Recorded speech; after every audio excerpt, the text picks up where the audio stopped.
This replacement lithium-ion battery for power tools has a lot of charge in it, 12 amp hours. The company did send me this in exchange for this video. Here's a closer look. This is compatible with 20 volt power tools, but it can go max 60. As expected, it has the power indicator light here. Simply add it. This powers high demand tools with sustained output. That's important. Built into the battery is an advanced triple safeguard system. Recharging this from empty only takes 90 minutes. And again, you will get a lot of performance out of one charge. This is built to last over 1,000 charge cycles.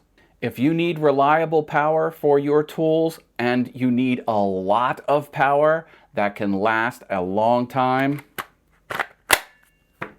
I recommend it.